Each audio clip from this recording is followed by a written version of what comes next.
अगला प्रश्न हम लेंगे फरीदकोट से, मुन्ना लाल जी की तरफ से है। इन्होंने मेंशन किया है कि इनको जो लोन की रिक्वायरमेंट है वो इनकी सिस्टर की मैरिज है, उसके लिए ये लोन लेना चाह रहे हैं। ये फिलहाल इस समय गवर्नमेंट ऑर्गेनाइजेशन में ही है। आप प्लीज बताइए, आपने बताया जो आपकी आय है, आपने कभी किसी प्रकार से कोई ITR फाइल नहीं की है? हाँ सर, लगभग 2 लाख पर एनम है मेरी इनकम। ओके जी। और सिस्टर की मैरिज के लिए मुझे लोन लेना था एक्चुअली। आपने इसको लेकर कहीं भी ट्राई किया? क्योंकि स्पेसिफिकली इस तरह के प्रोडक्ट्स जो मैरिजेस को केटर करें, उस तरह के स्पेशली डिजाइन तो नहीं, लेकिन दूसरे और लोन्स के कई ऑफर्स रहते हैं। आपने कहीं अभी तक कांटेक्ट किया, कुछ आपने चेक किया अपनी तरफ से? अभी तक कहीं कोई कांटेक्ट नहीं करा था। एक बार मैं जी बिजनेस देख रहा था तो मुझे लगा कि सलाह लेनी चाहिए यहाँ से। ओके, आप पिछले कितने समय से जॉब में हैं? सर मैं 2010 से हूँ।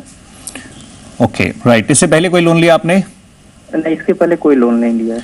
बलवंत साहब, आप इनको कैसे समझाना चाहेंगे? इन्होंने बताया ये इनफैक्ट जिस तरह से मैरिज के लिए रिक्वायर्ड है, लेकिन जो प्रोडक्ट्स मार्केट में हैं उसमें क्या इनको मतलब पर्सनल लोन या फिर किसी सिक्योर्ड प्रोडक्ट के अगेंस्ट लोन, मतलब ये किस तरह से इसको मीट कर सकते हैं, कैसे इसको अचीव करने के लिए आगे बढ़े?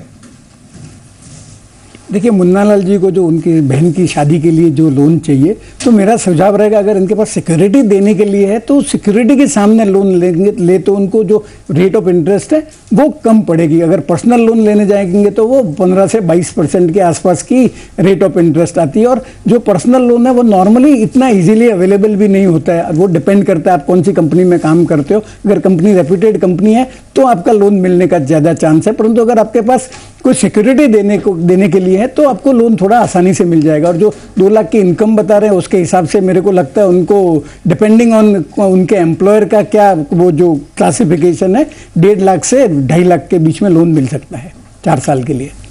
जी, तो ये इस तरह से इसको प्रक्रिया को आप मूव करें। इसमें बलवंत साहब आप इनको कैसे बताएंगे, मतलब ये जब इसको लेकर मूव करें कहाँ कुछ और भी ट्राई कर सकते हैं? एक तो जहाँ इनका अकाउंट रनिंग है, जहाँ पर इनकी सैलरी आ रही है।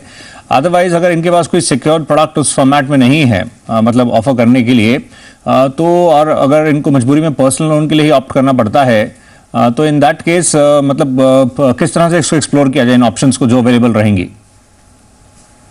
देखिए, ऐसा सौरभ जी, कोई भी लोन लेना हो, आपको जो आपकी एग्जिस्टिंग बैंकिंग रिलेशनशिप है वहाँ आपको फेवरेबल टर्म्स मिल सकती है। जैसा मैंने बताया कि उनकी क्रेडिट हिस्ट्री है। मैं तो बोलता इवन सिक्योर्ड लोन लेना है तो भी आपके जो एग्जिस्टिंग बैंक है उनको अप्रोच करिए, क्योंकि आपके जो ट्रांजेक्शन है उनके पास में है। और पर्सनल लोन तो मैं जैसे बताया कि आपका जो बैंकर है वो थोड़ा ज़्यादा कंफर्टेबल रहेगा। और मेरे को लग रहा है शायद इन्होंने इनकम टैक्स के रिटर्न नहीं भरे हैं, तो उनको ये जो जिससे भी अप्लाई करेंगे उनको ये प्रूव करना पड़ेगा कि उन्होंने जो उनकी बैंक अकाउंट है उसमें रेगुलर इनकम वगैरह आ रही है, या एम्प्लॉयर ने अगर उनको फॉर्म 16 वगैरह दिया है। अगर ये इनकम प्रूव नहीं कर सकते हैं तो मेरे हिसाब से उनको पर्सनल लोन मिलना बहुत मुश्किल होगा।